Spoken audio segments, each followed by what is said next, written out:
नमस्कार, अनुराधाच रेसिपीमध्ये आपले पुन्हा एकदा स्वागत आहे। तर आज आपण व्हेज नूडल्स कसे बनवायचे ते बघणार आहोत। एकदम सिंपल पद्धतीने बनवणार आहोत। तर चला आता सुरू करूया रेसिपीला। तर एका पॅन मध्ये मी 2 ते 3 ग्लास पाणी घातले आणि पाण्यामध्ये थोडंसं चवीनुसार मीठ घालून घ्यायचं, थोडंसं तेलही घालायचं। नूडल्स बनवताना काही टिप्स आवर्जून फॉलो करायच्या, त्याच्यामुळे नूडल्स हे रेस्टॉरंट सारखी मोकळी होतात। तर यामध्ये पाण्यामध्ये तेल आवर्जून घालायचं, कारण त्यामुळे नूडल्स एकमेकांना चिटकत नाहीत। पाण्याला चांगली उकळी येऊ द्यायची। उकळी आल्यानंतरच नूडल्स त्यामध्ये घालायची, कारण थंड पाण्यात जर आपण नूडल्स घातली तर होतं असं की नूडल्स एकमेकांना चिटकून जातात आणि मग ती चव लागत नाही। तर पाणी चांगलं उकळलंय, तर तुम्ही कुठल्याही ब्रँडचे नूडल्स यूज करू शकता। मी चिंग्सचे हाका नूडल्स यूज करते। पाण्याला चांगली उकळी आली आहे, आता आपण नूडल्स घालून घेऊ।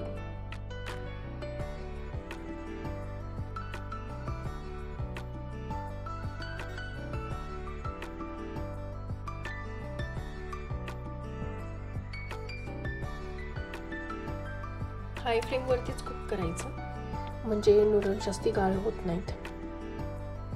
आणि थोड्या वेळाने हलवत राहायचं, म्हणजे मोकळी होतात।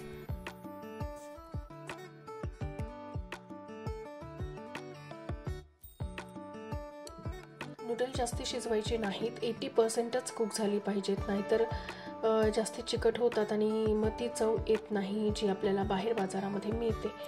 तर आता चेक करून घेऊ की नूडल्स शिजलीत की नाहीत।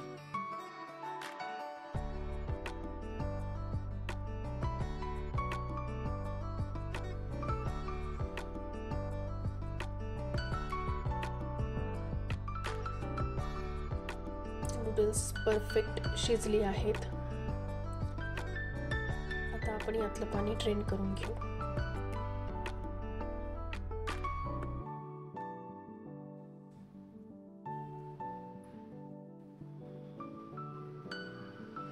याच्यावरती थंड पाणी लगेचच घालायचं, म्हणजे याची कुकिंग प्रोसेस बंद होते आणि नूडल्स चिकट होत नाहीत। इथे तुम्ही याच्यावर अजूनही थोडं तेल टाकू शकता, पण मी नाही करत। तर तुम्ही नूडल्स शिजल्यानंतर त्याच्यावर तेलही टाकू शकता। तर आता चला व्हेजिटेबल्स कट करून घेऊया। तर मी इथे घेतले 2 मीडियम साईजचे कांदे हे स्लाइसेस मध्ये कट करून घेऊ। 3 ते 4 लसणाच्या पाकळ्या घेतल्यात। लसूण हा बारीक कट करून घेऊ।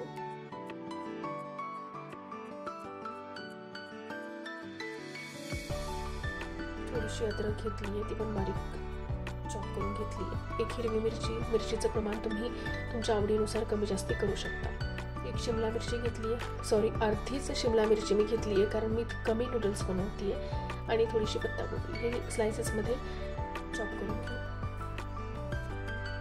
त्याच पॅनमध्ये आता मी इथे रेकॉर्ड करायचं राहूनच गेलं, माझा कॅमेरा बंद होता। तर त्याच पॅनमध्ये मी तेल टाकलं। हाय फ्लेमवरती कुक करायचं सर्व काही। याच्यामध्ये आधी अद्रक, लसूण, मिरची आणि कांदा हा टाकून घेतला।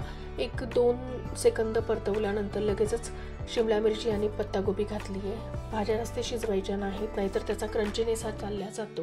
त्याच्यामुळे भाज्या या कमी प्रमाणात शिजल्या पाहिजेत। आता याच्यामध्ये मी थोडासा soy sauce, red chilli sauce आणि ग्रीन चिली सॉस ॲड केला आहे आणि बॉईल नूडल ॲड केलेत। सर्व गोष्टींना चांगल्या प्रकारे मिक्स करून घ्यायचं।